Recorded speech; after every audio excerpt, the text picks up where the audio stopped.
Public Yemeni #1.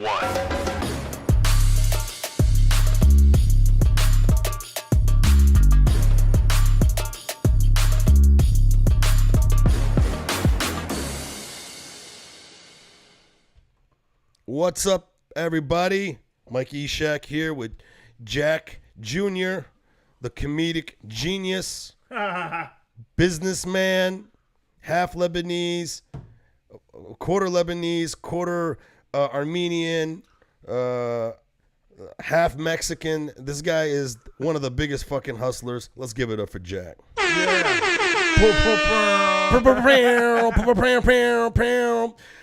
And you guys listening, make sure you hit the subscribe button on YouTube. Follow me at MikeFromDetroit.com. I got shows coming up right now. This weekend I will be in Michigan and St. Clair Shores at Godfather. What's up, y'all? And I'm also doing shows. I'm doing Detroit House of Comedy in June. I'll be at JP's Comedy Club in Phoenix in May. More dates coming. It's the Sleeping with the Yemeni tour. Guys, get your tickets. I would love to see you guys live. And thanks to everybody who came out live to my shows. I really appreciate you. And here we got Jack Jr. What's up, buddy? What's up, man? That was a really good intro. Was it? Yeah, it was sexy. You got sound effects. Oh yeah. You got the sound effects. You got the lighting. You got the whole setup, bro. It's great. Yeah. I got the cat that's getting you fucking. Bro, he's got everything here but Benadryl. I'm allergic to cats. If you guys start seeing my face swollen up, I'm gonna look like Hitch soon. Yeah, you're starting to look Asian a little, bro. Dude, my eyes are freaking. Do you smoke weed? I mean, not regularly. Like I will smoke if I have to. Yeah. I'm a peer pressure weed guy. Yeah. Like after the show, like, hey, you wanna smoke? I go, no, okay. Yeah. My main thing is like, are we gonna eat after this? I'm like, let's go eat. I'm down. I don't think I've ever fucking smoked weed with you, bro. I don't know because I don't smoke weed like that. I wasn't a weed guy. I was always alcohol. Yeah. You smoke weed a lot? Too much. Are you high right now? No. Oh, No. I've been transferring it to nicotine now. Nicotine. Yeah. Nice. So this is not good. I got to stop doing this. I quit smoking like 20 fucking years ago. I love that about you because you're so fit and you're always working out, but you smoke weed and you smoke. I don't smoke cigarettes. Well, nicotine is cigarettes. Fuck you. That is cigarettes. I just started this. Guys, let me ask you a question. This just happened. That is a nicotine vape is a cigarette. It's the same thing. And look, it's not nothing manly about that. You're smoking a purple little princess vape. Motherfucker, come on, bro. Pink? Is this pink? What color is this? I don't know what it is. It's lavender. It's lavender. Look at lavender? The fact that you know it's lavender shows to me that you're the one that's fucking girl, bro. I don't know if this is lavender. Look at this one. This one's yours pink. That's pink and lavender. Fuck, bro. Bro. So what's new with you, buddy? Nothing, man. I'm touring right now. I'm going on tour. I'm actually in St. Louis coming up this coming week. St. Louis, Chattanooga, Tennessee, and Louisville, Kentucky. Speaking of Louisville, Kentucky, there was a shooting today, bro. I know. That's going to affect ticket sales. You think so? 100%, man. You think so? Would you go, listen, if you live in a small, I don't know if Louisville, Kentucky's a small town, but compared to LA, I would consider it a small town, right? Right. So absolutely. So would you think, hey, what'd you hear about what happened today? There was a shooting at a bank. Hey, you want to go to a comedy show? But we're talking about Louisville, Kentucky, bro. Yeah. I don't think those people are easily scared. They're not, huh? No, man. Republicans are not scared, bro. People are that conservative. They're not scared about shit like that. They're not scared, huh? No, man. I'm scared. You're scared. Maybe you shouldn't go. Maybe I shouldn't go, man. I'll take your spot. Take my spot. I'll just wear a fucking afro wig. Do you think we should take guns? We should carry guns on us. Do you think that? Do you think that's necessary at comedy shows? Do you think we should have our own security guards? What do you think is happening right now with the world? I don't know, bro. Like when you say about having guns at a comedy club, I don't think I could. I don't know if I want that, bro. Right? I don't want that. I don't either. I think if anything, maybe they should just have like metal detectors to make sure nobody's bringing in guns. I mean, they do those on the black shows in LA. Have you been to one? Isn't that fucked up, bro? They always do it at the black shows. It's so I know, but They do it at the black shows. It scares me more because like you see, like you watch all these shows on like the TV channel, like all these shows where people sneak stuff in. Yeah. And they get through. There's like plastic guns now. They're like that, that don't go off of metal. It's just you never know, bro. Can I tell you something? Yeah. Okay. We're getting all conspiracy, are we? Bro, for the longest time. I've never liked this. For the longest time. It's the fucking cats. It's the cats. The cats. The cats are doing it. For me, bro, it's the state of California won't let me get a gun. Really? I'm a Marine. You're a Marine. And I'm honorably discharged. Honorably discharged. No criminal record. What'd you do? You don't know?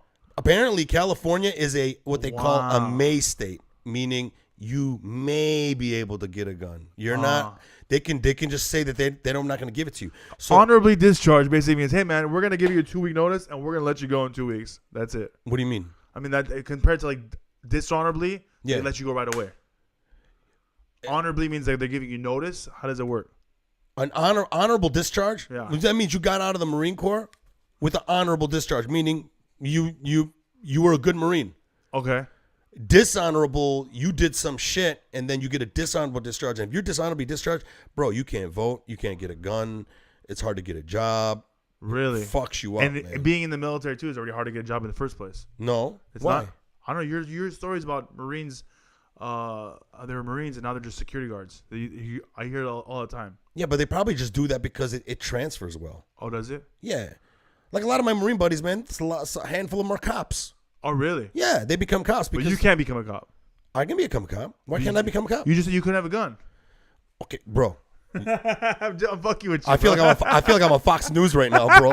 And they're gonna cut the commercial, and everyone thinks that I've been dishonorably discharged. You know what I'm saying? What the fuck, bro? This fucking guy. Come on, man. Come on, man. What the fuck, bro?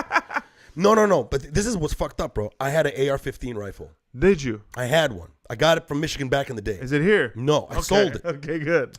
I sold it because I was like, bro, I don't need this fucking rifle. Even though it reminds me of the Marines and stuff, and there's something whatever. I was like, it's fucking overkill. Yeah. It's fucking huge. You know what I mean? And then not only that, when I moved out here, I didn't register it.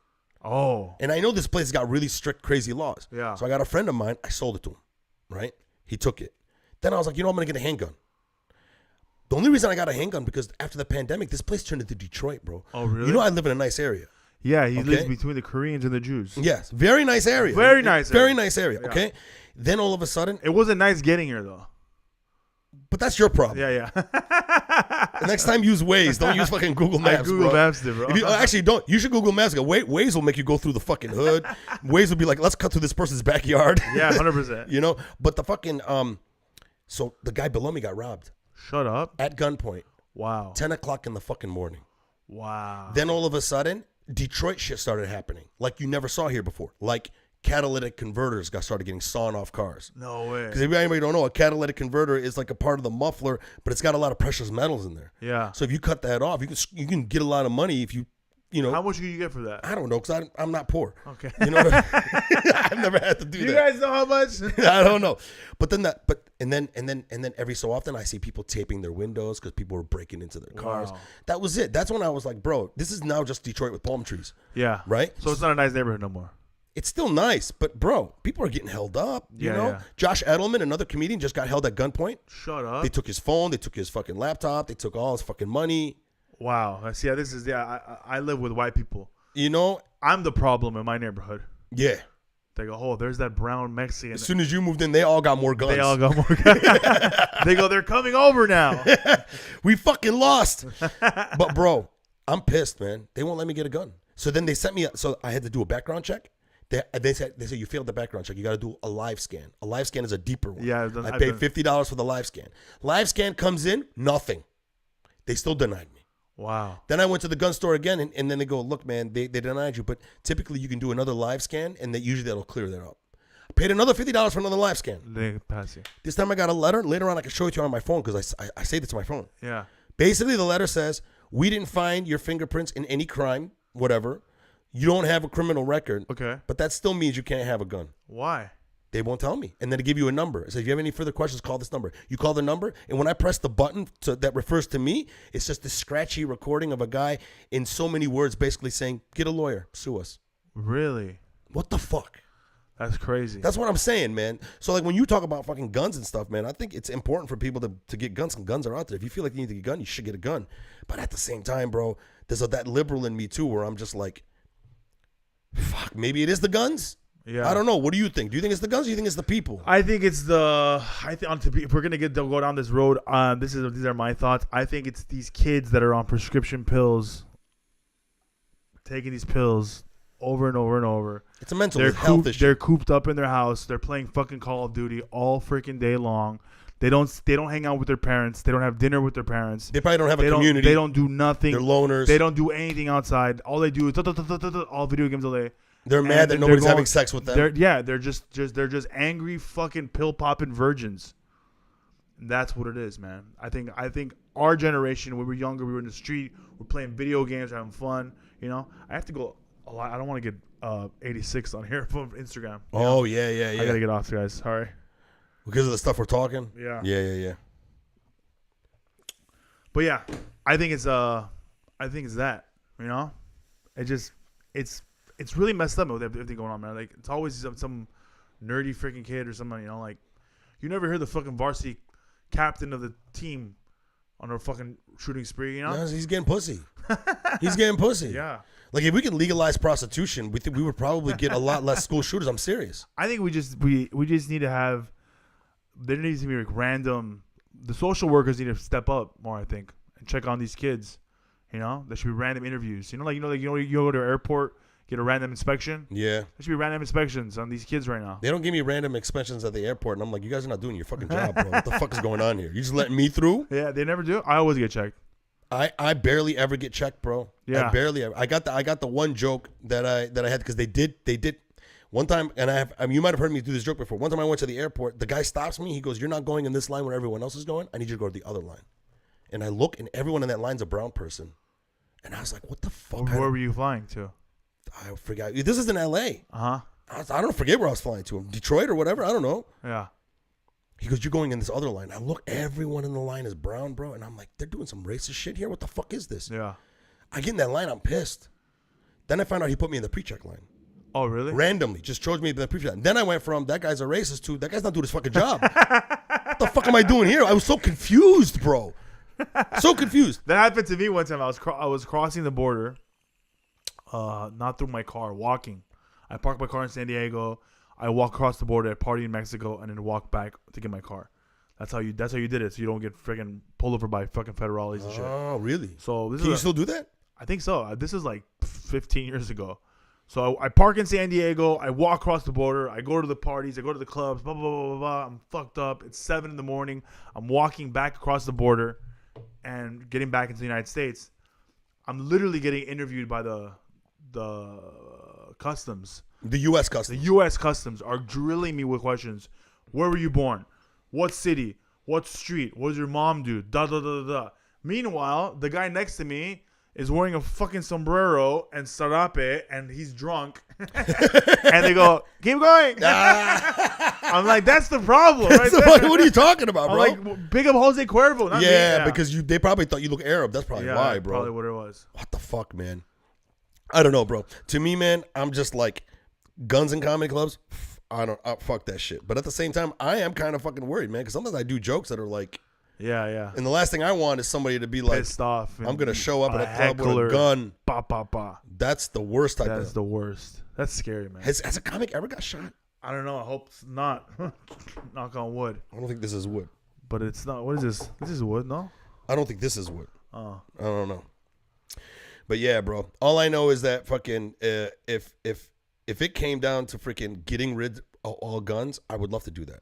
Yeah. I'm not gonna lie, I don't give a shit about guns. I just want people to be safe, bro. I feel like I used to think I'm like maybe this violence was happening all the time and we just didn't notice because we didn't have the internet like we do now. Like when we were kids, was this violence already happening? And now we're just seeing it more because we're so good with our news now. Like if something happens in 1 minute, it's online. Yeah. Like we didn't. And I think have that's that. part of the problem.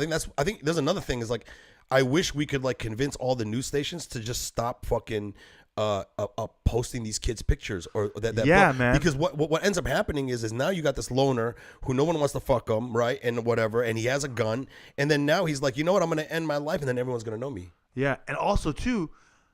Do you ever notice how once there's a school shooter and let's say they don't kill themselves, right? Or they survive. How come they don't tell their story?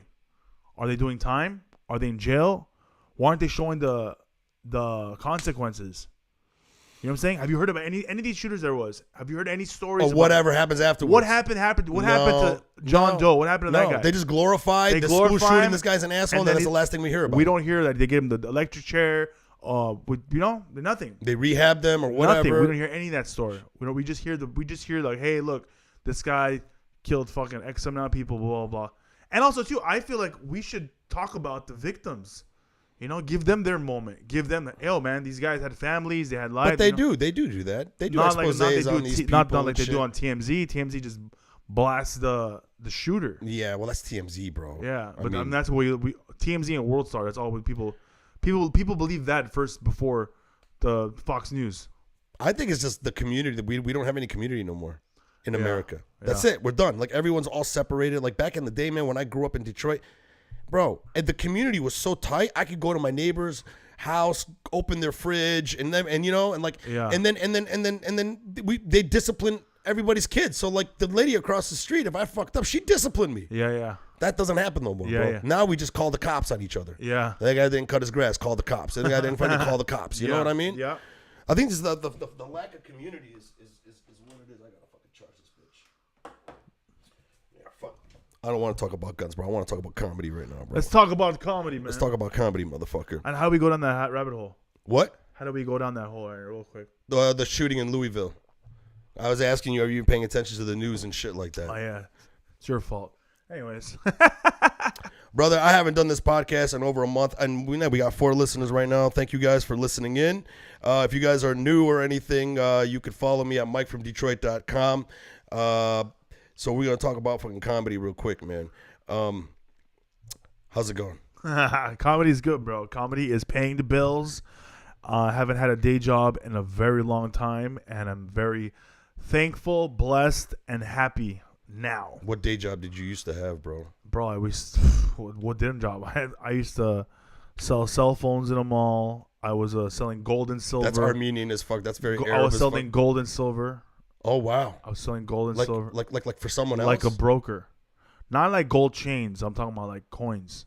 Oh, shit. Bars. Gold bars, silver. Like a broker. Do you got some? I was doing cars. No, I don't got them.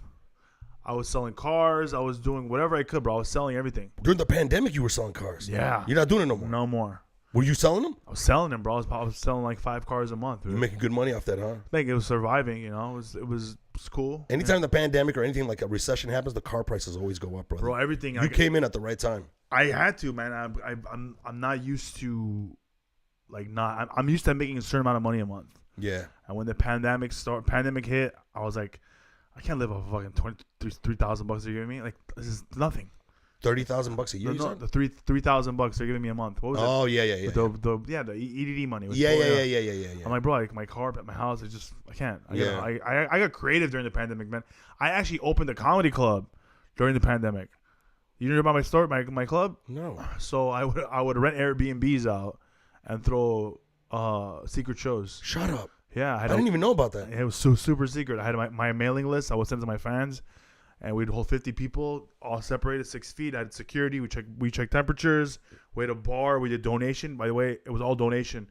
Nothing was. It was all donation. All donation. And did the people donate a good amount? People donated a good amount, and the comics got paid. And it was. I did it more to feel normal again. Yeah. Because like after the first year and then with COVID, I mean the first year I was terrified. I was home. I was like freaking didn't go anywhere. I went to the market with gloves on, like Lysol, everything. I was like that guy.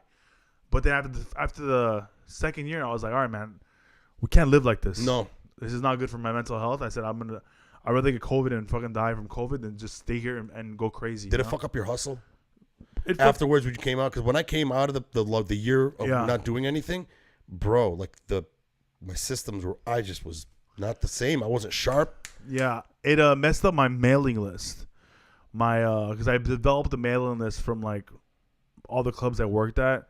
So when I came back, people were just, I don't know if they were getting spammed from something else. They moved my number to a spam number. So it was just weird. So I had to recreate my whole mailing list. Imagine for 2 years. Your number. Because I used to collect phone numbers from my mailing list. I had Sure. Arizona, San Diego, Portland, a bunch of numbers. So when I went back on the road 3 years later, those numbers were just different. People changed. You know, people lost their jobs, no phones. So it ruined my mailing list. Fuck. Yeah, you only do phone numbers. I used to only do phone numbers. I never did email. I just started doing email the past 2 years. Wow. So emails and so you would text people. I would text people. I would have one by one. One by one. That's how I get my people.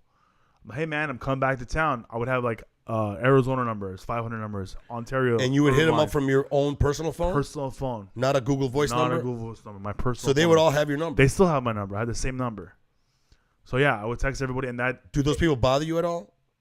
I get a random text every now and then. Hey, do you have any tickets? I'm gonna be in town. And I go, yeah. So it's I don't know. And I learned that from the haha, from working at the haha. You know, the phone numbers are better. It's more personal. Like yeah. I say their name, their phone number, the city they're in. I go, hey, what's up, Mike? I'm in Detroit.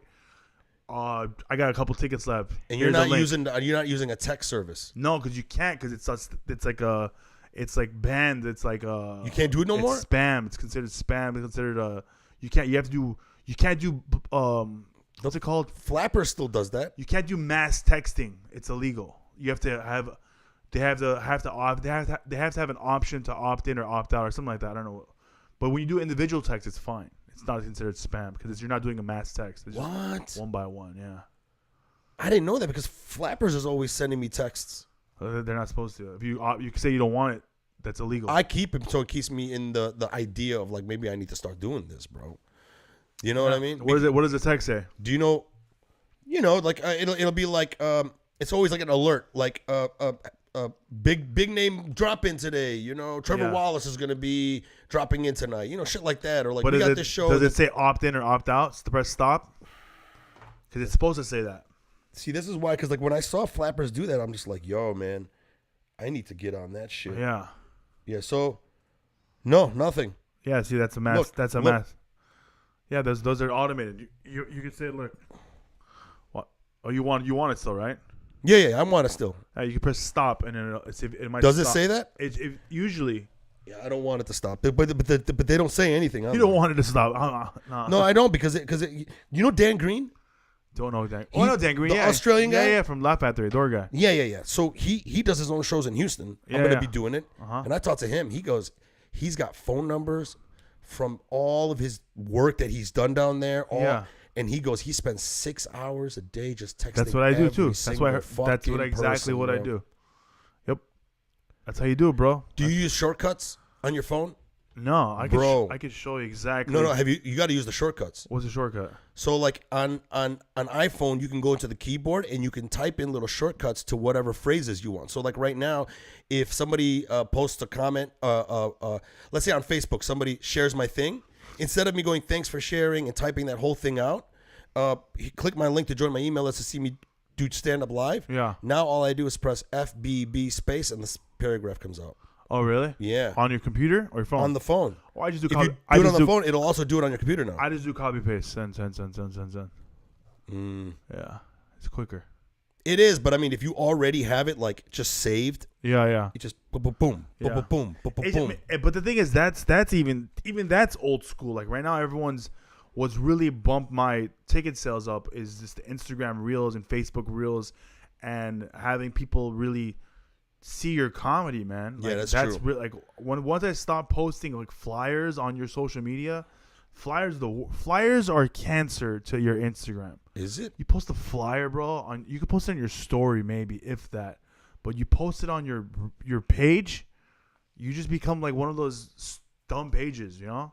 If you post video, if your page is full of videos, different stuff, it's more exciting. Yeah, but you could still put a poster in the mix. You could if you wanted to, but I feel like what I'll do is I'll put a poster for a show that I'm doing, or if I do like a poster that has all my dates, I'll post it and then I'll pin it to the top. What you could do too is you could just put the poster at the end of every reel.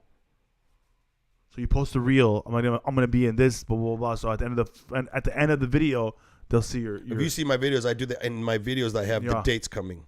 That's dope. That's great. I like that. And then, but I'm talking about like when you see a poster of like you and 6 other comics. Do you think your page really cares about those 6 other comics? They're there to see you. Yeah. You know, no one wants to see like your small picture and then like 6 other comedians. Like you know. Then I got promoters like you there, be like, hey man, please share the poster on your story though. Oh. That's what I think. Facebook, I think it's more for posters. Yeah. Instagram, TikTok. There's more videos. There's more videos. That's what I do. All videos. I do videos. Just videos. Majority. Your YouTube videos.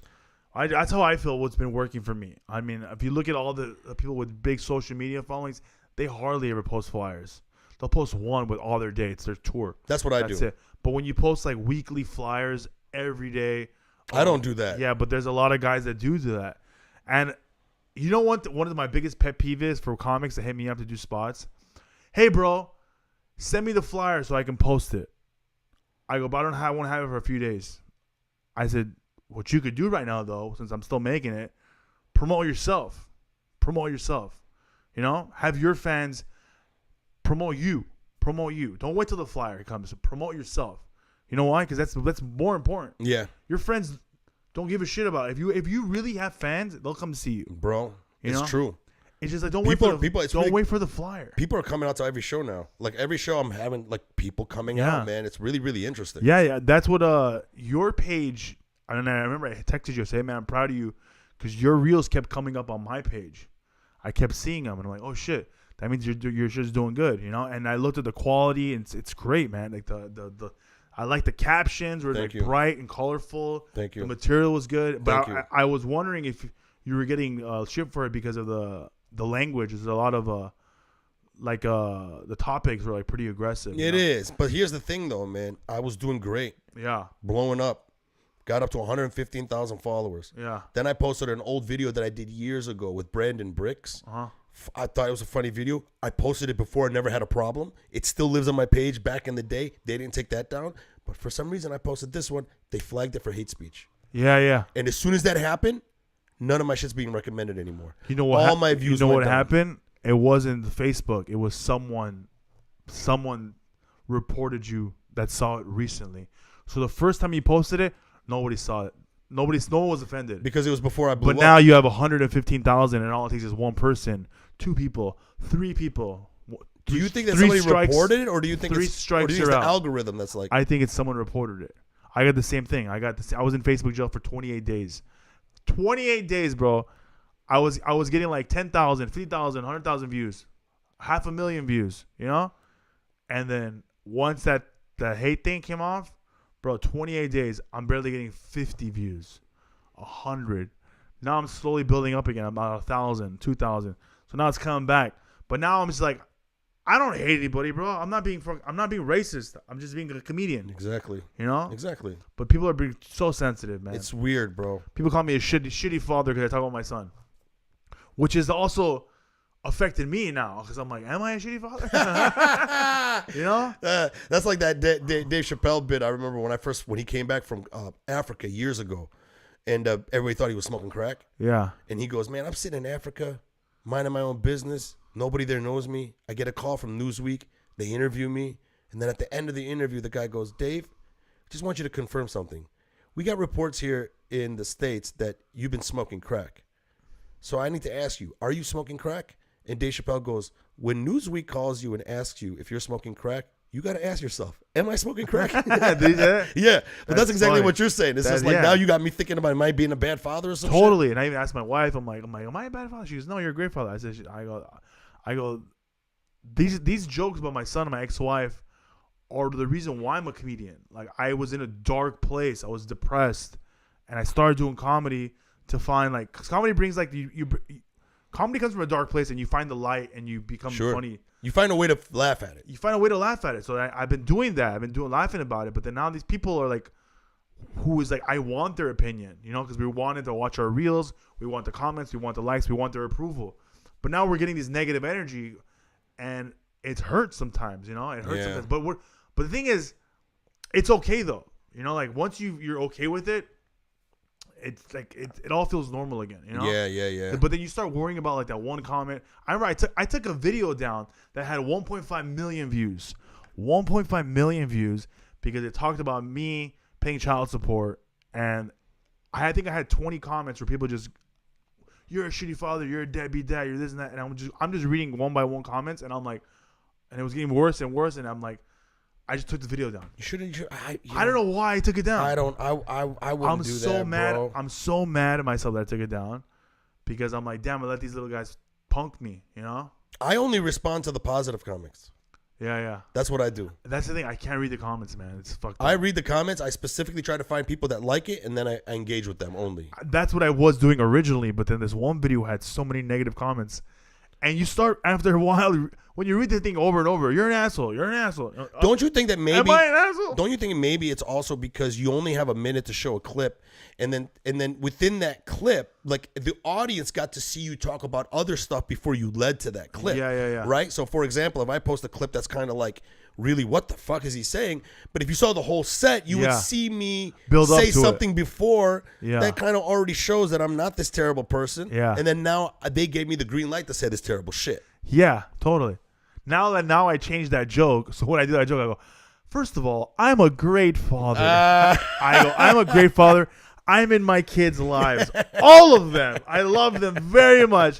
But that's hilarious. But that takes like 15 seconds. I hate that, bro. Yeah, man. To me, the thing that I don't like about the algorithm is it's making me want to like clean my shit up, which I want to do better. anyway. I want to do anyway. Yeah. I'm already planning on doing that. Yeah. But I hate the fact that I'm now compelled to do it even more just Yeah. to get the algorithm to share my shit. Also, too, I don't talk like that. I don't talk like how the algorithm wants me to talk. I do curse. I cuss all the time. I tell my kids, like I tell to my fucking kids, I say, go clean your fucking room. That's how I talk. Sure. You know? Yeah. So when I go on stage, I talk like that. Sure. Because when I get excited about something, I go, "You fucking right, I did that." Yeah. You know? Right. And then I can't change the way I talk, you know? Yeah. Because it'll change the way who I am, the way I speak. It's fucked up. Have you ever tried doing your sets without any of those F-bombs, recording it and watching it? I've done it. I have to do it. I work for Carnival Cruise and Norwegian Cruise Line. Okay. I have to do 5 45-minute sets, no cursing. 5 different 45-minute sets. Yeah. Jack, what the fuck? How the hell do you have 5 45-minute sets, bro? It took a while to master. Are you happy with the sets? They're great sets. They're very likable. The kids love it. The parents love it. The thing I do differently when I'm on stage. You see when I go live. When I'm talking live, I'm talking like, "What's up?" I'm fast. I'm Bone Thugs and Harmony fast. Yeah. But I'm everybody. Yeah, you're hilarious. You engage with the audience. You're quick. high energy. On the clean sets, I go into freaking reverse. I'm slow. I talk like this. I talk very slow, so I don't curse. I talk very slow. I talk about. I still do my bits, my stories, but I talk very slow. And you clean them up a bit. Clean it up big time. Like I think I said shit. I said shit and I got in trouble. And I said I didn't know shit was a bad word. I take a shit all the time. You know, but it's true. Yeah. I take a shit. What do you want to say? I'm going to say caca? I don't know. You can't. That's funny. Caca. Caca's hilarious. Caca. Sometimes when you replace something with something like what, it makes it even funnier, bro. Yeah. I think. So the joke was I said I'm exiting the freeway and the homeless guy's at the window, and I said, whenever you exit the freeway, so I said homeless people, like they bother me. I can't stand them, especially when I'm exiting the freeway. You ever had the homeless guy at that red light, and you don't want to stop at that red light, so you have to drive 95 miles per hour to avoid that red light. You know, you drive out fast, but once in a while you get stuck at that red light. And you're like, shit. Yeah. I say shit. You know, and he's right there, and you don't want to look. But you kind of want to read his sign. You could be funny if you were like, shh, caca. Caca, yeah. So I got in trouble for that. But yeah, working in the cruise ships has definitely made me a stronger comic. It's made me work hard. I treat the cruise ships like my open mic. So I have my go-to. So like this is how I break it out. I have a start, a middle, and a finish. My great stories. I'll do my Cancun bit and the clean joke. I'll do my homeless bit, and I'll do my ex-wife bit. I put that. So remember you said about layers earlier? We'll do layers. I add layers to that story. I'll live in these 3 jokes for 10, 15 minutes. In the middle, I'll do fillers. Ask a question to the kid, crowd work, bring a moment, talk about the cruise ship, blah, blah, blah. That's one show. Next show. So I have a start, a finish, and an ending. And you're only really talking about 3 topics. 3 topics the whole time. But then on a regular show, you would probably condense those topics, right? Yeah, in the regular show, I'll do like 25 jokes quicker. Sure. So, but it's made me a better comic. I get more laughs per minute on the adult show. The PG show, it's still a great show. It's clean, it's likable, it's fun. You get to really know me and a PG show. You get it? But it's not like, oh my God, I pee in my pants. Yeah, and that's what I like. That's what I like too. Yeah. Rapid fire. Yeah. I become almost like an alt comic on a PG show. You know what I'm talking? Like very like, oh, you know? All low, slow. Yeah. Yeah. I did a show for kids one time. Yeah. This place called Gutties. Uh-huh. I had to do 30 minutes, rated G. Wow. There's no drinking. It's like a Chuck E. Cheese kind of thing. So there's adults, and then there's little kids that are like 4 or 5 years old, 10, whatever. Bro, when I watch that tape, it blows me away. It almost makes me go, that's what I kind of need to be all the time. Yeah. Because when I was playing for kids, I became more animated. Yeah. Because the jokes were now not only what I was saying, it's also how animated I was. Yeah. Because being animated to kids makes them You're laugh. silly. You gotta be silly, funny, really silly. Yeah, like a child almost. You become a kid. And then when I watch it, I'm like, that's actually better, bro. Yeah, you're likable. It's very AGT-ish. America's Got Talent. Yeah, but it's also like I noticed, like even the like I did like the TSA bit, right? And then in the TSA bit, when I realized he's not doing his job, typically I go, that guy's not doing his fucking job, right? But in the thing, you feel me wanting to say fuck. Yeah. But I don't say it, and it made the bit better. Yeah. Does that make sense? This guy's doing his freaking job. Yeah, not even freaking. I'm like, this guy's not doing his job, you know? But like the way it was. Yeah, the parents know what you're saying, but the kids don't know. Yeah, but it's not even about that. It's about how my facial expression was. Okay. Because I was holding it in. Yeah. It made it more real. Yeah. So I'm trying to learn from that shit too, man. Like doing clean shit, man. But it just scares me to be able to do 45 minutes only doing 3 topics. I feel like I'm gonna bore the fuck out of people, bro. I mean, you'd be surprised, man. You'll add so many different layers to it. Like I talk about my ex-wife, my new wife, back to my ex-wife, compare my kids. It just you get down this rabbit hole, man, and you live in the joke. I start telling comics when you live in a joke, you can grow, spread your wings, and peel the onion and get deeper into it and find new material. I'm not saying it's all gonna be freaking wow. I'm amazed, but you're gonna get through it. And you're gonna become a better comic, and you're gonna remember. You're gonna watch that tape, write that joke, and then maybe you can get that little piece and put it in an adult version. And that's what I'm saying. Yeah, it's true. I've done that. So like I said, I treat these cruise ships like an open mic. Right now, I'm voted in a Carnival cruise has 297 comedians. I'm in top 20. Damn. Top 20. They just told me. You mean the corporation rates you? Corporation rates you. So right now I'm working all the big ships. So like right now I fly into a port like and I do like I'll work like 2 days only on a cruise ship versus comedians that are on there for like 7 days. They fly me in. I do 5 shows one day, 5 shows the next day, and they fly me out. That's how dope it is. That's great. It's great. You don't have to stay on there. No, it's good money. It's I make a lot. Imagine you perform for 2 days. You made 10,000 people. 10,000. Yeah, my followers have gone up. I have people coming to see me. It's just good, man. People talk a lot of crap about the cruise ship comics, but it's not what it used to be. Honestly, they're putting a lot of good comedians on, and it's a great way to get stage time, learn, grow, and it's a great way to learn how to try to write clean. Yeah, and you're performing for people from all over the world. Yeah. You know, you get people from everywhere. So you can't just do LA jokes. No. You can't do LA references. You can't do Mexican references. No. You got to do something universal. General. Yeah, and I'm going up there and I'm crushing. Are you taping them? I tape all of them, yeah. So it's just great. And I'm even performing for like, I'm talking about children up to 70, 80 years old. Yeah. It's all over the place. So it's good, man. How do you get in there, bro? I got in through the pandemic. So when COVID happened, comedy clubs are closed. I'm hustling, bro. I'm trying to make money. Keith Ross Nelson hits me up and goes, "Hey man, I'm doing cruise ships." I go, "Oh, why?" And he goes, "They're looking for comedians. Would you want to do it?" I said, "Man, I've tried in the past, but they want me to type out my set. I don't know if I have the time. I don't know if I have 3 different 45-minute sets, blah, blah, blah." I was telling that to myself. And that's the worst thing you do as a person. Don't tell yourself you can't do something.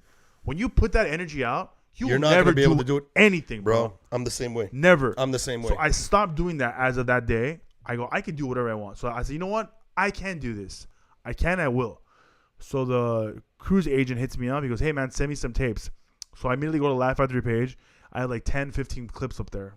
A lot of views. Send him whatever I have. Send all to him. He goes, all right, good stuff. He's like, you think you could do 2 shows clean? I go, 2 shows? Yeah, I could do 2 shows clean. He's like, squeaky clean. Performing for a priest and for a kid. You can do that? I go, yeah. So I said, perfect. I went on a ship New Year's Eve 2021. New Year's Eve 2021 on a cruise ship. It's COVID restrictions.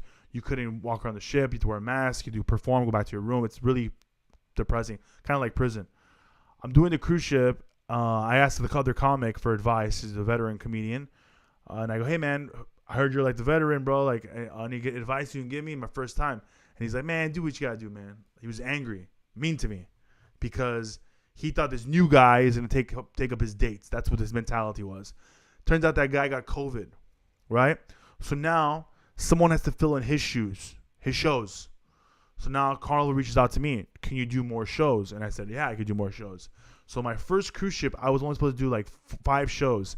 I ended up doing 8 shows. All right? I did 5 different shows. Right there, I got promoted on my first week on Carnival Cruise. They put me in a bigger ship. Wow, that's amazing, just because, bro. And then just like you that, showed up. I showed up. They needed and you someone. saved their ass. I saved their ass. The other comedian had COVID. I filled in his shows, and I got all this love. And then they kept bringing me back. And then Norwegian Cruise Line found out about me. They hit me up, and now I'm doing Norwegian Cruise Line. And it's just, that's how it is, bro. It's just putting out that energy, bro, and believing you can do it and doing it. Now I'm doing cruise ships. I'm touring the country, and congrats, bro. Here with you. I know, right? Fucking yeah, with me. I love it. What the fuck, man? I just can't even fucking imagine. So, are you doing? You got to have the different sets because you're performing for the same people.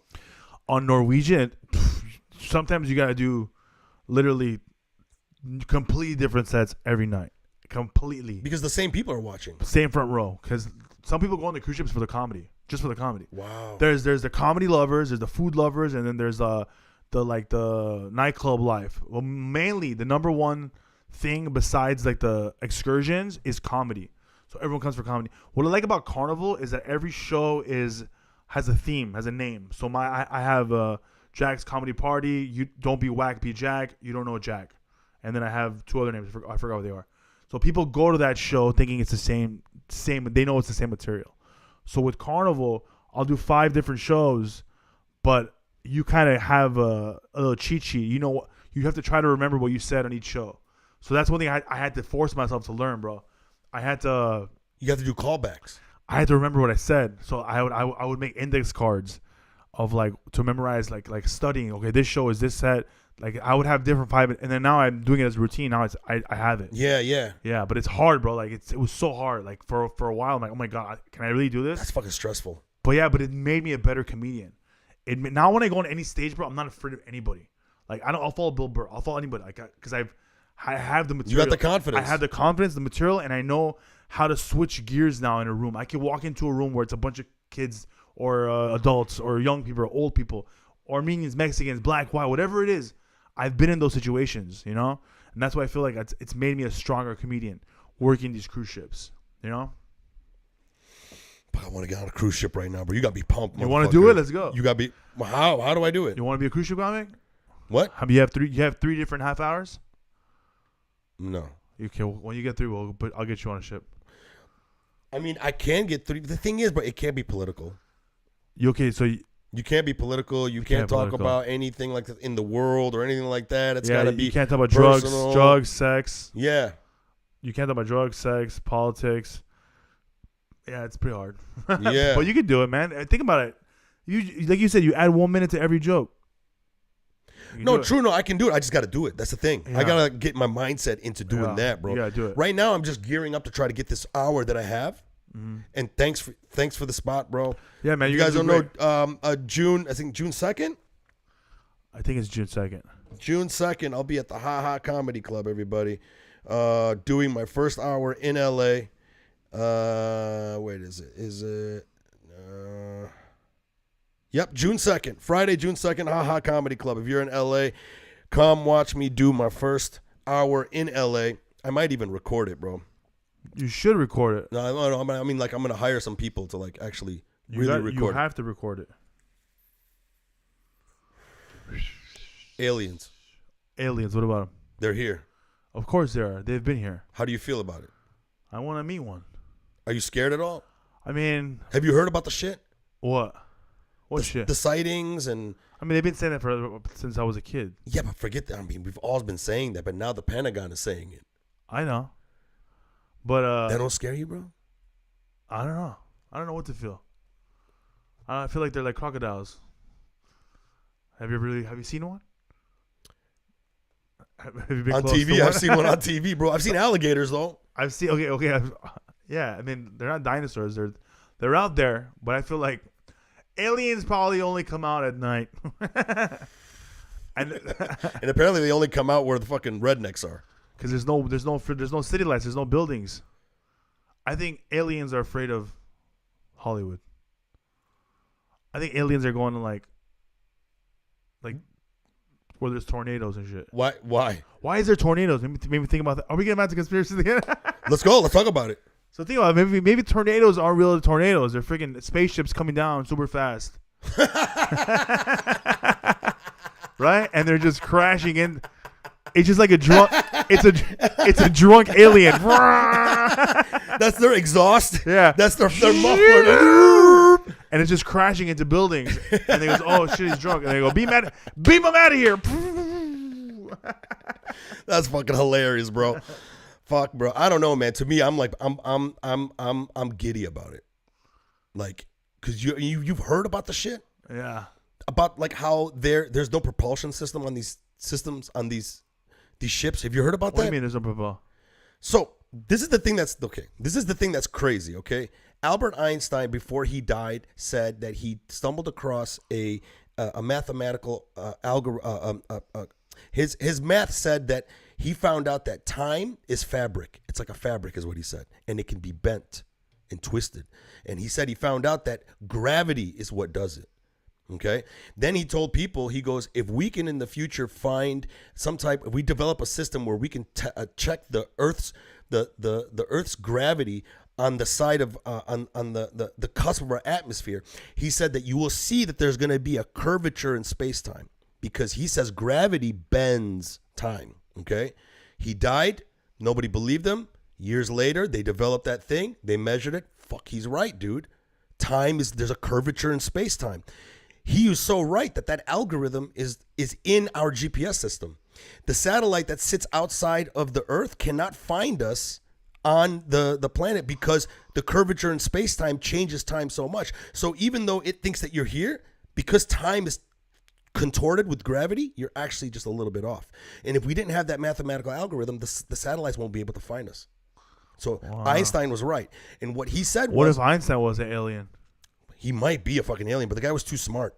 Okay? How the fuck does these people like think of this stuff? And this is what's crazy. So he fucking said, and you probably saw this in the movie Interstellar, he goes, if we can harness gravity in a machine, we should be able to bend space-time. And we should be able to travel from point A to point B without moving the vehicle. Meaning that instead of going from here to the ha-ha, you can take the gravity system and bend space-time and bring the ha-ha to you. What the fuck? Okay? Yeah. Now, that's all the shit that he said. Then you got this guy named Bob Lazar. Back in the 80s, he blew the whistle and said, I used to work at Area 51. They're working on a gravity propulsion system that they retrieved from an alien spaceship, and they hired me to try to reverse engineer it. Nobody believed him. Then all of a sudden, the government kept fucking with him. We killed him. No, he's still alive. 10 years later, this documentary guy does a documentary on Netflix about Bob Lazar, right?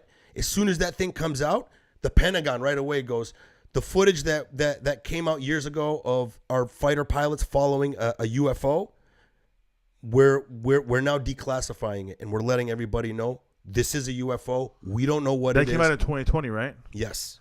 Why would that come out during the pandemic? You don't think that's kind of weird? Like, that's kind of weird. Like, do you believe in all this? What they say? They're trying to keep us busy. Sure. They're always trying to do that. They're trying to distract us. They're trying to distract us. Yeah. Kind of like what the news does. Something important happens, but they want to talk about Britney Spears or some fucking, Amber, whatever. Okay, so then Joe Rogan right away gets the fighter pilot that was on that plane that followed the thing, and he gets him on there, and that guy gets on there and goes, dude, I don't know what I saw. He goes, it had no propulsion system. It's moving, and there's no heat signature. We don't know how it's moving.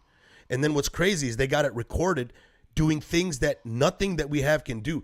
They recorded it going from like 80,000 feet above sea level, and then it showed up 1 foot above sea level in then half a second. Wow. And here's another thing. It was actively jamming their radar. Not only that, it knew where they were going. So, for example, they were already on their way to this meetup point, the jets were, and then the guy on the radio comes up and goes, hey, that thing is waiting for you at your place, at the spot that you guys are at. Wow. So it like disappeared, and then it showed up right where they're supposed to be. So it stole their GPS. What? It hacked into their GPS. It hacked into everything. Wow. And then new videos came up. They're finding it's going in the air, and then it's also going underwater, and then it's coming back up in the air. Wow. It's blowing everybody's mind away. Canada just shot down something that was flying in their airspace. Really? Yeah. The United States just shot a couple. It's fucking popping up everywhere. So you think they're coming for trouble? There's a lot of it theories. goes underneath the water too. Yeah. So there's a lot of theories now. This is what's. Bro, you want to trip out when I'm on the cruise ships? All the times I hear, boom. Yeah. And I'm like, I go, what the fuck was that? And then they go, spaceship. The joke. No. The workers. They say that as a joke, but that's fucking. So now people think that either they are from another planet, or here's another thing: they might be from underwater. That we might have a civilization, an advanced civilization, living way down in the depths of the earth. Really? That we don't even fucking know about. Apparently. Underwater. So I don't know. Like now, I mean, you think about all these movies coming out. Like what was that movie came out? Pacific Rim. Remember? There was monsters. What was that about? There was freaking the monsters that were in the water. Yeah. So that's like, haven't you noticed that every movie that comes out, there's got to be some truth to it. Those aren't just really creative writers, don't you think? Well, I think they derive from something that's true. You know, like the lost city of Atlantis. Yeah, they found it. Yeah. Did you know that? I didn't know that. It's in Africa. No way. Yeah. It's not lost no more. It's not lost no more. So we found it, and now, bro, we're finding out so much shit. It's underwater? No. It's not underwater. But it used to be. Okay. Now the water's low. And now the water receded, and now we can actually see it. Shut up. Bro, I'm telling you right now, man, there's so many things that are fucking coming together. And then what's even crazy is that you have this guy named Graham Hancock, who's a journalist, and he's trying to debunk the idea that the Egyptian pyramids were only 2,000 years ago, because not too long ago they found water erosion. They dug up some more, and under the bottom of the Sphinx they saw water erosion. Oh, wow. And if they found water erosion under the Sphinx, that means it dates it back 10,000, 15,000 years ago. So that means, wow. So now he's trying to say that we need to do more research because we may have been here a lot longer. And his theory is human beings a long time ago were far advanced like we are, but then a giant like volcano blew up, eradicated everything, and then we had to start from ground zero. Wow. And the idea is that religion is really the people that survived, and then trying to piecemeal all the old information that they remember from back in the day. So that's why everything's happening again. I don't know, dude. It's fucking, wow, that's crazy. It's bro. tripping me the fuck out, bro. Now, you smoke weed a lot. Yeah, I'm not high right now though. Bro, you're making me feel high right now. It's the cat, dude. It's the cat. Right, eyes are so close. No, I can't. Right now it says. Right now you're on the screen. It goes. Do you want to watch the next episode?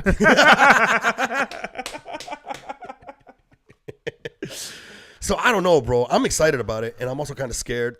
I mean, you know, it's like the other thing is that like, what if it's just another distraction? What if it's the United States government has developed this insane fucking technology, and they're just testing it out, and they're pretending that we don't know what it is? Yeah, that's very possible. 100%. Bro. I believe that more than anything. Yeah, but at the same time, every physicist and scientist today says it's impossible today for us to have that technology. Impossible for us, but China is so advanced.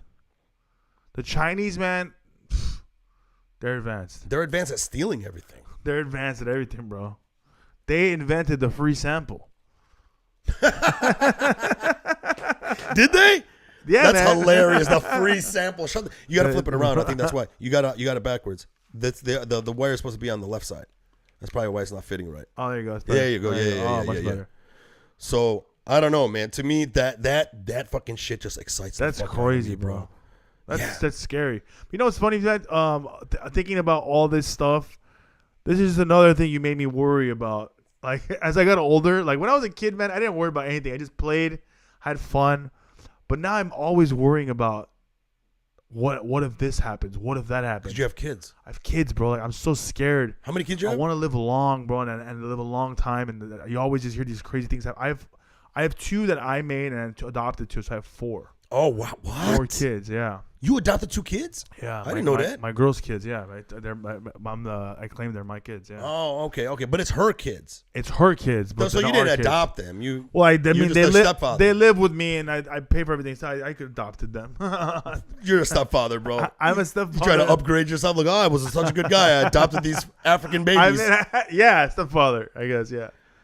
But, yeah, if I had kids, I'd be fucking worried too, bro. But yeah, man, it's crazy. Like I'm always very thankful to come home after a long trip, the road, come back, and I'm always like freaking out about stuff. Like like you see the stuff in the news, and then now with this aliens thing, it's even scarier, bro. Now I'm gonna YouTube that shit, bro. It's a fucking giant rabbit hole. You will have no freaking idea, man. Like to me, it's like, I mean, they also think it could be, if they're able to bend time, it could be future humans. What do you mean? Humans in the future that have figured out time travel, and they're coming back to see and maybe manipulate the future. Wow. And a lot of other ideas are they're probably not manned. They're probably just drones. So these aliens, whatever they're sending, they're probably just sending drones. There's probably nobody in it. Future humans. Yeah, that's the other idea. It's crazy. The other day, they could be future fucking humans, bro. They just did a movie about that, didn't they? Do a movie about that? They're always doing movies about that. But to me, what's scary is that it's just when you pinpoint to Einstein, time is fabric. We can bend it with gravity. How did he know that? Because but what's crazy with these scientists, bro, they use math as the language. They use complex math, and the math will give them the answers. I don't know how. I'm not smart enough. That's fucking crazy. I don't understand. I mean, they found the God particle. Do you know about the God particle? No. So there is, in science, you have theorists and you have the experimentalists. How do you know all this stuff? Because I read. I like reading about science and shit like that. I was reading this book and then I watch a lot of shit. So this is why you wanted me to lean back. I mean, we're gonna get deep, bro. But hold on, this is the thing that tricks me the fuck out, bro. How these people use math. So a theorist came up with the mathematical equation. You got to think of a theorist as sort of like the loopy artist of scientists. They're crazy. They're weird. Okay. They know how to speak with numbers. This one guy back in the 50s said his mathematical equation says that we're missing a particle. That there's a particle that glues everything together. And he called it the God particle. Okay. Okay. And there's only one way to find out if the God particle exists is you got to create a Big Bang. All right. And then in there you can measure it, right? So the guy creates the theory. 6 years ago, they built this giant system that spans 3 countries. It's a big tube. It's called the Higgs boson particle collider. Have you heard of this? No, I haven't heard any of this shit. Okay. Multiple scientists from the world. It's like a movie, bro. And what they do is they got 2 tubes. And the tubes are so big, bro, it spans a couple of countries. Okay? And it goes in a circle. They take an electron and they shoot it in one direction. And they take a proton and they shoot it in the other direction. And they let them spin until they get to the speed of light. It takes maybe like a year. Uh-huh. They let that thing spin. And then finally the system's like, all right, these particles are now traveling at the speed of light. Then they all get in front of their machine and they join the tubes together so the particles will collide. And when the particles collide, it creates a mini Big Bang. And then their measurement system found the God particle. The guy was right. Wow. They found the God particle. Are we going to be murdered because we know this information? No, bro. It's out there. It's out there. So to me, it's just like, and then I have this other theory, bro. A lot of people are like, stop running the experiments, because every time you're doing it, you're like ripping the fabric of space-time. Yeah. So some people now are theorizing that every time they do that thing, it's blending in multiverses. Oh, like that, like freaking Marvel. So the idea that a lot of people are saying, we need to stop doing that, and then so we're kind of crazy. As soon as they started firing that up, we got Trump as president. Aliens are showing up. All this fucking crazy fucking COVID.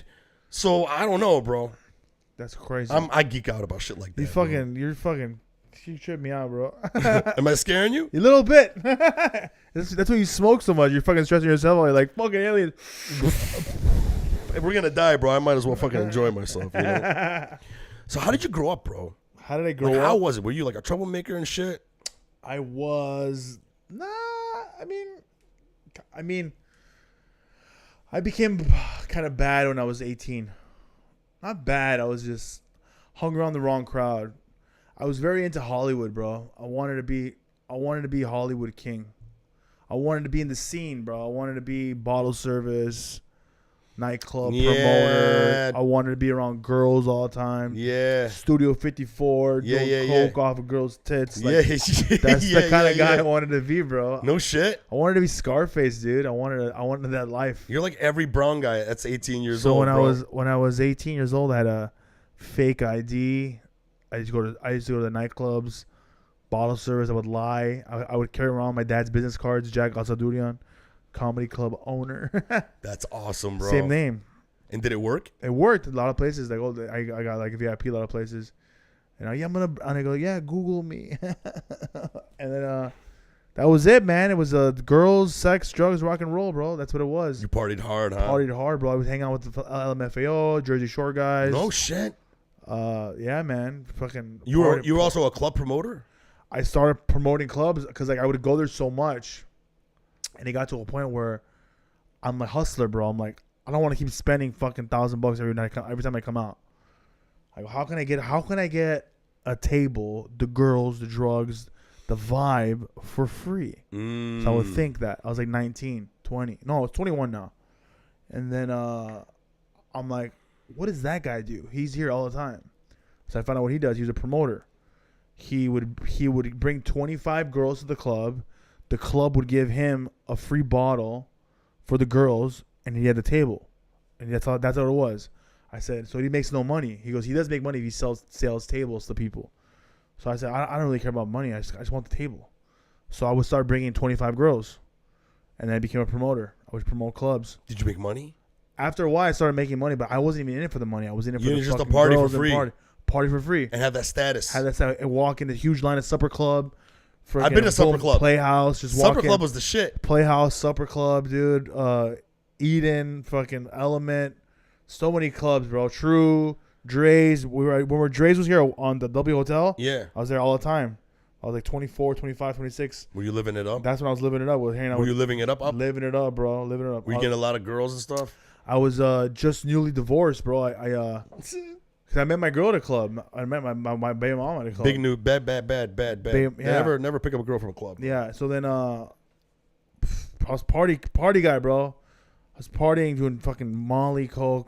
And did your parents have any say in this? They didn't give a shit? No, they didn't give a shit because I moved out when I was 18. I used to sell cell phones in the mall, did the whole thing. And then you didn't want to do anything in comedy then? Nothing. I started DJing. I was DJing too. Were you good? That was a good DJ. Were you good? That was very good. You couldn't beat mix? Yeah, I was good. And then I started work. Then there wasn't no money in that though. It was just weddings and birthdays. Is bullshit. I wasn't gonna be Tiesto. I wasn't gonna be that guy. Then I found out my buddy worked at a strip club, and I go, oh, is there money in that? He goes, yeah, man. It's the girl, and it's the whole thing. It's the nightlife.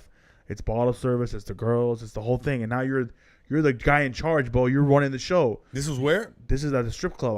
I was like 20, 26, 20 years old. I don't know. I forgot when I was. A long time. I did it off and on. And then that's when it was dope. That's when I was like making money. I was making about $1,000 a night. Just making, damn, I was killing it.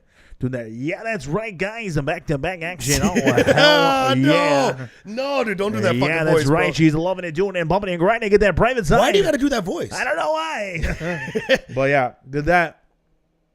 And then I took that money, opened up. It's just the whole thing, bro. I was like off and on. I was like party guy. Party. That's all I wanted to do. I'd be at a nightclub every night. Monday, would be at Bootsy Bella's. Tuesday, Supper Club. Wednesday, Dre's. Thursday, Playhouse. It didn't wear out on you? Friday, Dre's. It didn't like... Saturday, Sunday, a rooftop party. Like, bro, it was like a routine every week. You were so young. I was so young, You bro. could deal with it. Drink, get fucked up. Wake up, no problem. New girls, sleep over at my house, big party. That's how it was, man. It was that life, bro. It was that life. It was a crazy life. That sounds It exciting, seems like bro. so long ago. Do you miss it? No, I don't miss it at all.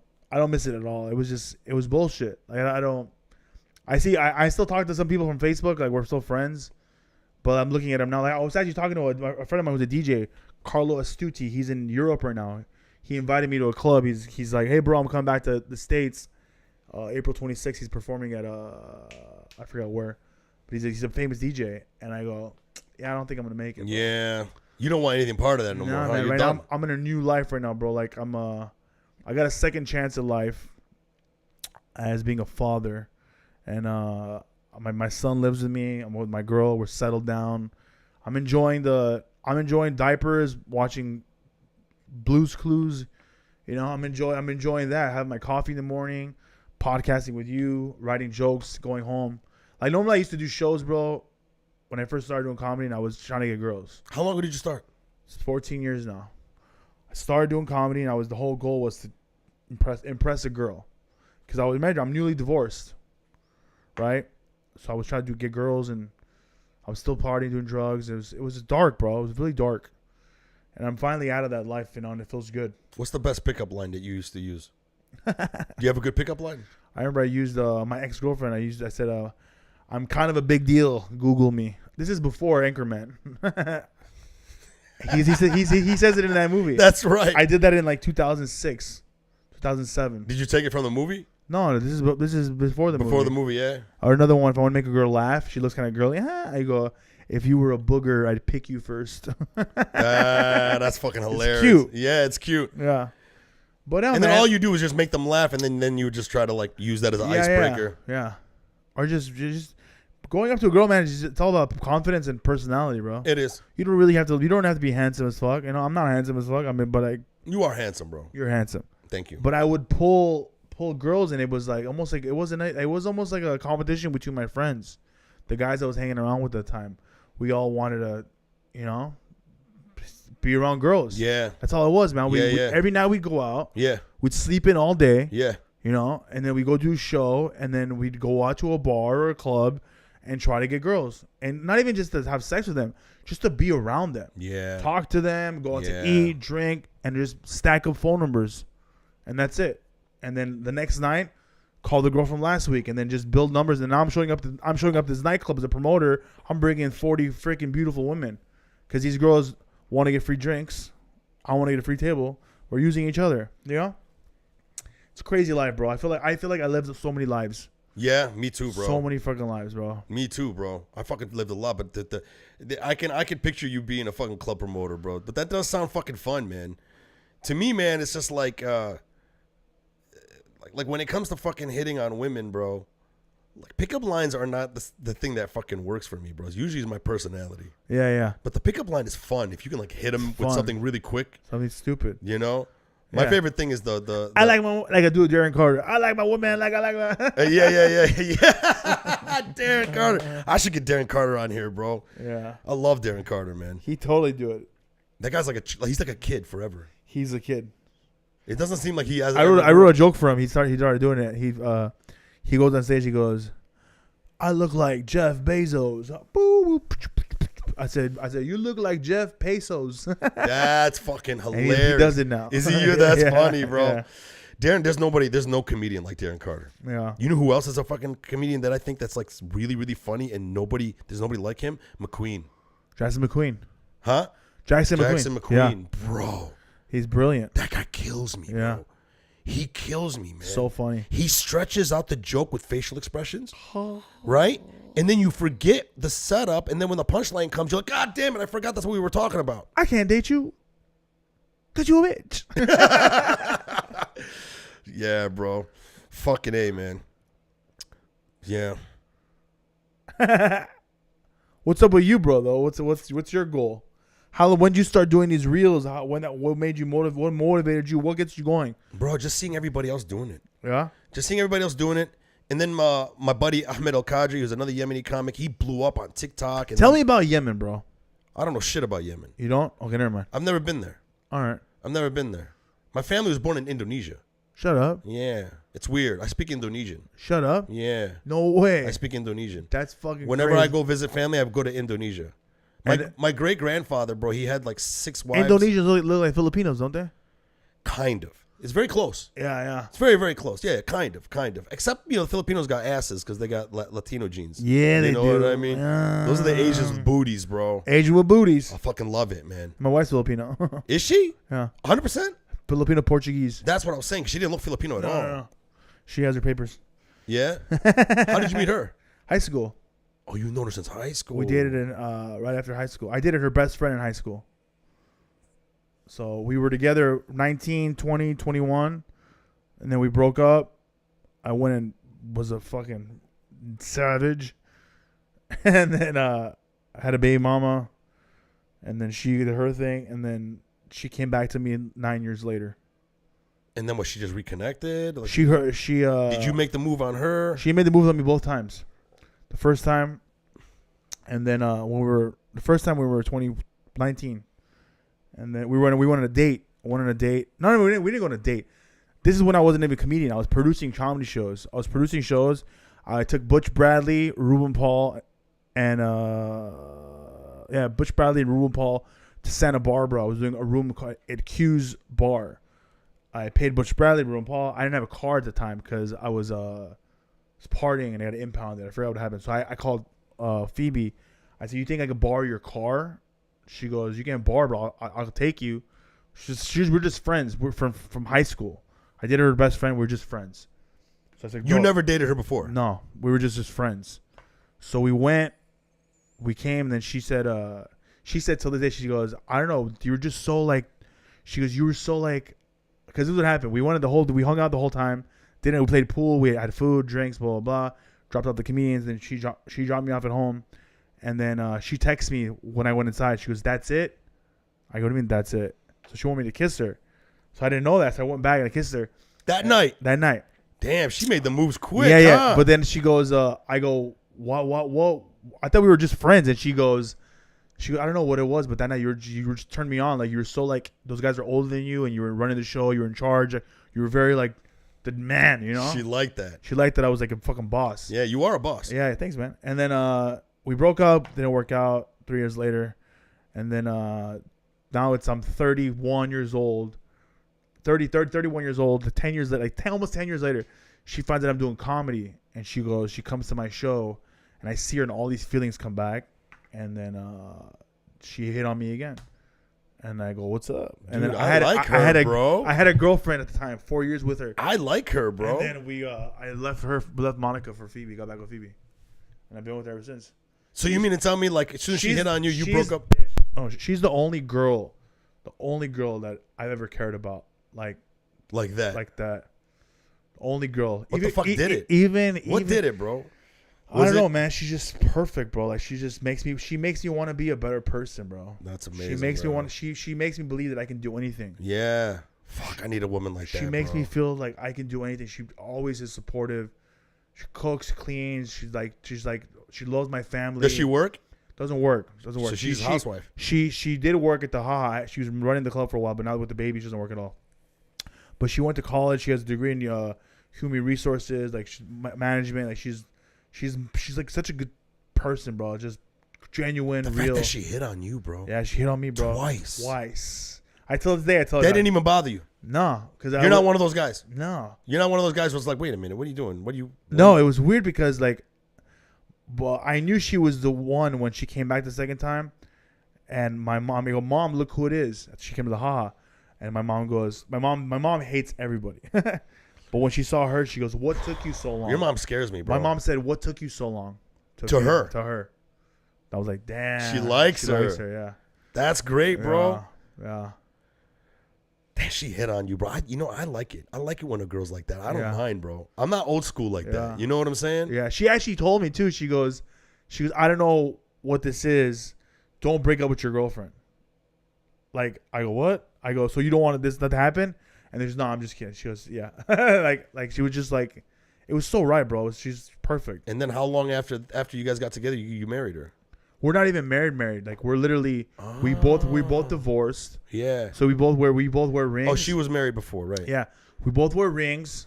I bought her a ring. She bought me a ring. But she bought you a ring? Yeah, she bought me a ring. Oh, damn, with bro. diamonds. What the fuck? But what the weird thing is, right now, she's more of a man than I am. We went to Daniel Weingarten's wedding recently, and we both, like, when they were saying their I do's, we both looked at each other in the wedding from the audience, and we're like, I want that. And she's like, I want that too. So we're actually gonna get married next year, like legit married. You can do the license and everything. Everything. Doesn't that scare you, bro? It does scare me, but the whole license thing scares the fuck out of me, bro. I mean, like, I'll do the wedding. I'd rather not do the wedding. I'd rather just go on a crazy. Do you know what I mean? I mean, I this girl's, she's the one. Congrats, bro. Yeah, we just had a kid together. She's good to my other kid. You know, it's a good relationship. It's healthy. I'm now getting to that point, bro, where I'm like, you need a girl, bro. I'm about to hang my player hat, bro. Bro, I'm walking in your house. You got Wolverine, Iron Man. You gotta get rid of that shit, bro. Why do I gotta get rid of that? Bro, come on. How old are you?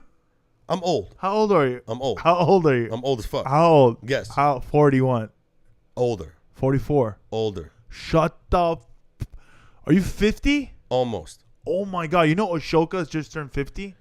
Yes. Bro, when I saw that, I go, what? He doesn't look like it, right? I go, I've been hanging out with a 50-year-old. If you pick this up like that, like bring it up, there you go, and then there you go. Yeah. Oh. Yeah. Ashoka's 50, bro. You're 49. 47.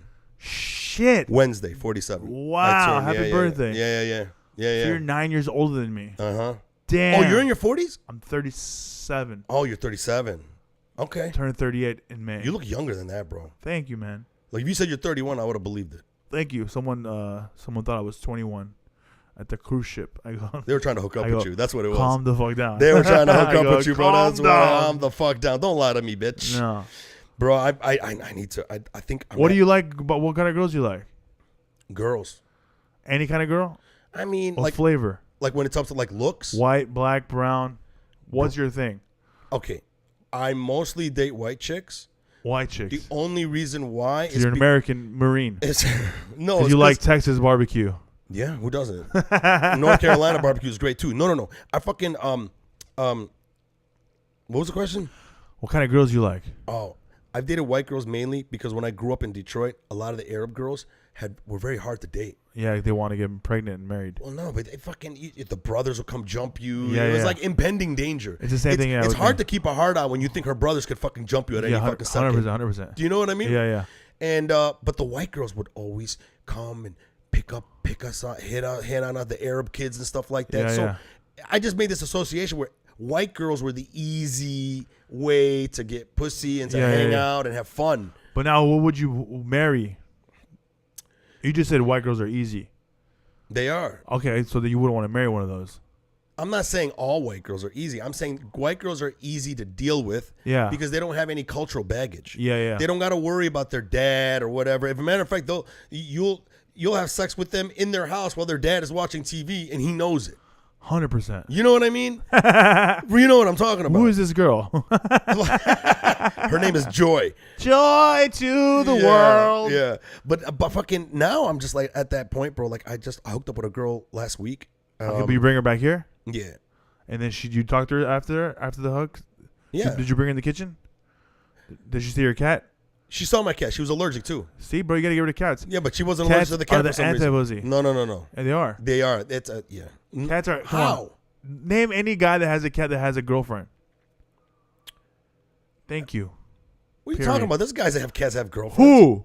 Go ahead. I'm waiting. I can't think of anybody off the top of my head because I don't know anybody that has a cat that has a girlfriend.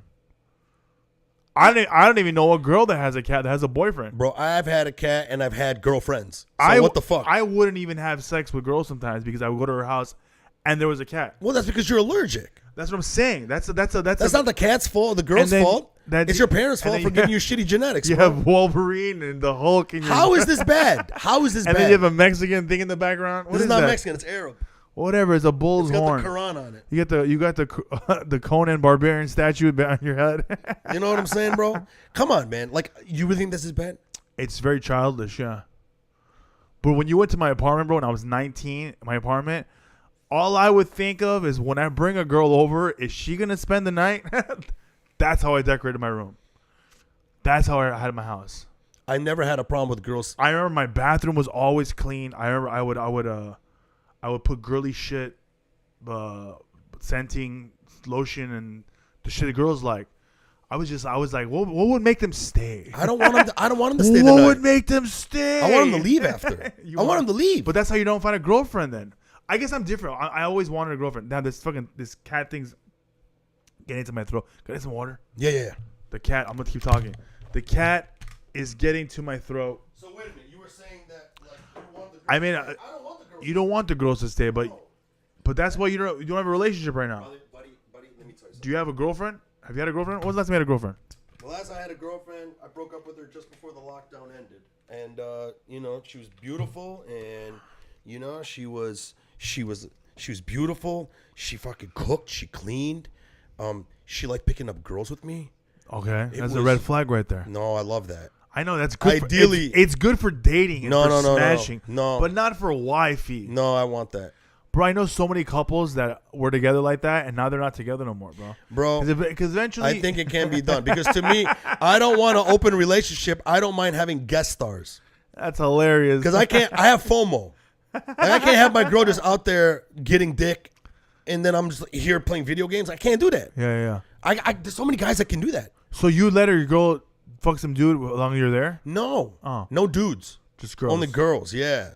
That's my ideal thing. So this girl was great in every way, bro. But she lies and she gaslights. You know what gaslighting is, right? What? Gaslighting is when they try to make you feel like you're the problem, not them. Yeah. They turn it back around on you. Yeah. How do you build a relationship with somebody like that? You can't. Yeah. You can't. So like now I'm at a freaking point, bro. I think I've been a player for so fucking long. Yeah, man, you can't get out of it. It's like, bro, you got to get out of it. Otherwise, you're gonna be 50 years old with fucking jerking off to Spider-Man. Wolverine gets bro, me hard. I gotta post this picture real quick. Come on, bro. I have to. Why? It's funny. What? How's it funny, bro? To me, it's funny. I'm gonna watch it later. Be like, oh my god, yo, Mike from Detroit's wallpaper. Come on, man. He's looking for love, ladies. Please follow him right now. Follow him. That's his page. Let me tell you something. He has a good body. He's a good personality. He's funny, likable. I have 15 rental properties. 15 rental properties, but he has Spider-Man in his wall. Would you date him? Yes Of or no? course. Yes or no? Of course. Let's do a poll. Come on, bro. I love it. Let's get you bro, if I get you a wife from one of my followers, I better be invited to the wedding. Buddy, there's not going to be a wedding because I'm going to fuck it up. Bro, you really think I got to get rid of this? Yeah. Can I put this poll? Yeah. Do I really need to get rid of this? Yeah. Come on, bro. You do. See, I think it's great that like I'm a guy, right? Yeah. I handle my business. You handle your business. I got money. You got money. I got everything on lock. Yeah. Why can't I have?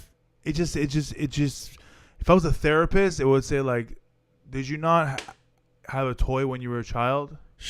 You know what? I did not. You didn't. How did that make you feel? You know what? That's very funny that you say that. Yeah, but wow, you're didn't fucking. Yeah. You know what it is? You know what it is? Is that my dad was so fucking strict. Yeah, you weren't. I never got to grow up. Yeah, you never had to grow up. You're like Michael Jackson, bro. This is your Neverland. This is your Neverland wall. There's no kids here, bro. What do you mean, Michael Jackson? Fuck you, bro. The only kid is you right now. It's in your soul. Look at that. You have Iron Man, Captain America. Who's that?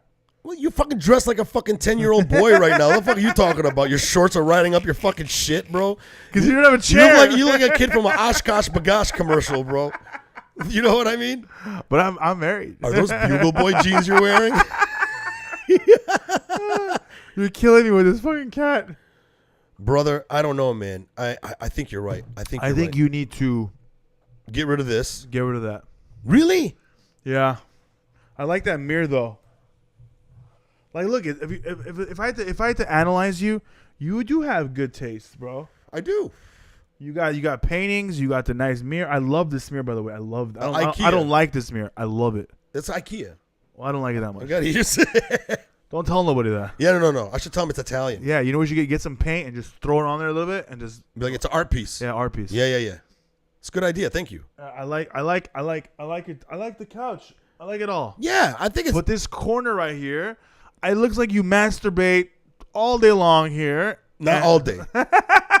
I'm 47. I can't masturbate all day. I got one in me a day, That's bro. so funny. It's adorable.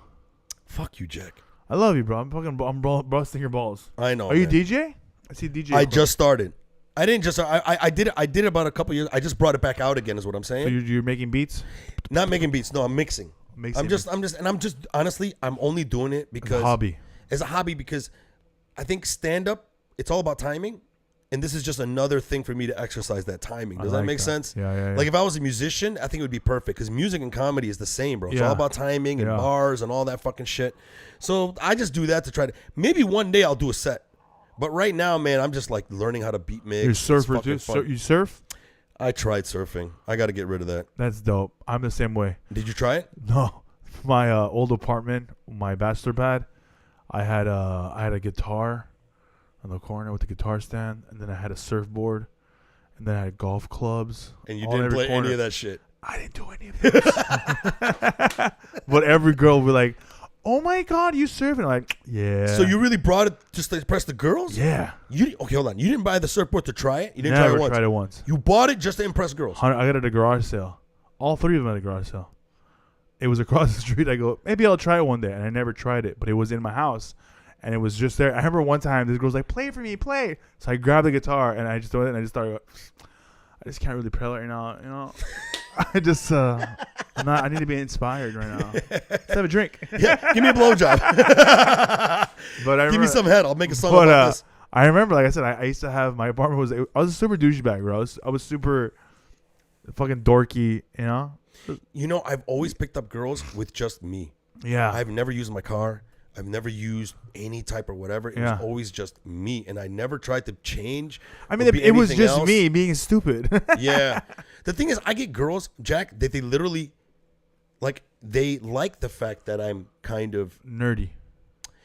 Yeah, because I got my shit together. Yeah, you like I dated this one girl, and then I remember she would always say, she's like, man, she goes, I'm just so impressed with you because like you have all your shit together, but you're still a kid. Yeah.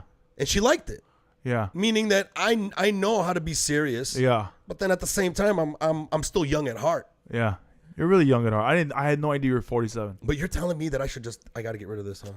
I mean, now I swear to God, you got me thinking. I'm about to fucking sell it right now. I mean, you make some money off of it. I mean, my kid's birthday's coming up. Hook him up. Take it. Fucking take it, bro. I got that in Bangkok. Shut the hell up. And this one here, too. Yeah, same. I like that one. Haha, fuck you. Yeah. That was something I used to do to my friends back in the day. So when I found that, I was like, oh, it's fucking perfect. That's funny. You know? Yeah. And then my boy Tim Robinson actually wrote me into his like show Detroiters. And I do that. No way. In the thing, because I used to do it to him. Fucking y'all. And then when he came up with the show, he actually wrote a character for me. And in the show, I do that exact same thing that we grew up on, you know? Yeah. It's good talk, bro. Yeah, bro. I think there's an hour and a half. This is pretty good. Hey, there's a lot of people fucking watching. I'm surprised that y'all motherfuckers tuned in after me not being in here for a long time. I appreciate it. Tomorrow I'm going to have Justin Hires on, and I think I'm going to get some more podcasts coming up next week. I might even do some solo ones without the video while I'm on the road in Houston. Jack, you got any dates coming up? Well, I have a lot of dates coming up. St. Louis, Chattanooga, Louisville, Kentucky, Boston, Austin, New York, Philadelphia. Go to jackjuniorcomic.com. jackjuniorcomic.com. And for me, Mike from Detroit.com. I'm also headlining Comedy Store La Jolla in August 16th. I'll be around. And like I said, anybody in LA, June 2nd, Friday, at Jack's Club, Haha Comedy Club, doing my first hour. You guys are the best. This guy's got to go sneeze because he's allergic to cats. Peace out. Public Yemeni #1.